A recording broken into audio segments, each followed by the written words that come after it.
Et à la veille de la Toussaint, cette question à présent est si vous vous reposiez après votre mort au pied d'un grand chêne ou sous le feuillage d'un érable. C'est le principe des forêts cinéraires et il n'en existe qu'une seule dans le sud de la France.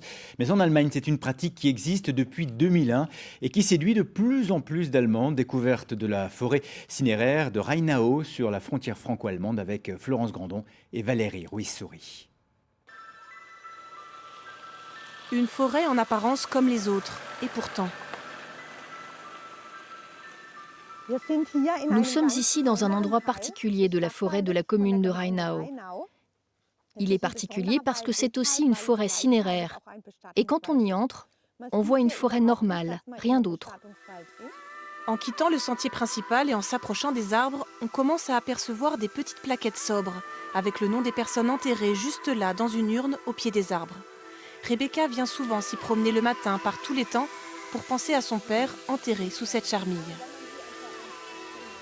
Mon mari et moi, ça nous a toujours plu, cette forêt cinéraire, parce que nous n'avons pas d'enfants pour l'entretien. L'an dernier, mon papa est mort très brutalement et il n'y a pas eu de discussion. Toute la famille a décidé de venir ici. Nous sommes allés tous ensemble choisir un arbre, nous l'avons acheté. C'est un arbre familial et il nous appartient pour 99 ans. À proximité des mûriers, parce que son père les aimait beaucoup. Et puis un banc et un accès possible en fauteuil roulant jusqu'à l'arbre, ce sont les critères retenus par cette famille. La décoration et les fleurs sont interdites. L'état naturel doit être préservé pour les animaux et pour les autres visiteurs. En fin de semaine, 6 enterrements auront lieu ici, alors les forestiers préparent les tombes. Les racines sont concentrées, puis elles s'enfoncent en profondeur. Donc ici, c'est bien, nous n'allons endommager aucune racine.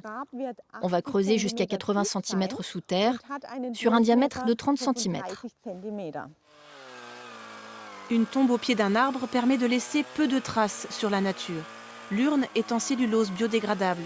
Et puis il n'y a aucun frais d'entretien après l'enterrement. Et le coût total d'un séjour éternel dans cette forêt commence à partir de 770 €. Une activité naturelle pour cette garde forestière qui continue ses autres missions par ailleurs. Les arbres nous donnent le bois, leur matière première. Et c'est important pour moi en tant que garde forestière. Et puis à un moment, j'ai réfléchi, est-ce que la forêt n'aide pas plus les humains quand elle se met à leur disposition dans les pires moments de la vie, quand il faut enterrer un proche dans un environnement qui apaise et qui fait qu'on se sente bien? Une cérémonie religieuse peut avoir lieu dans la forêt, mais les familles ont le choix d'organiser aussi quelque chose de plus personnel. Quelques Français sont enterrés ici, la forêt cinéraire est ouverte à tous.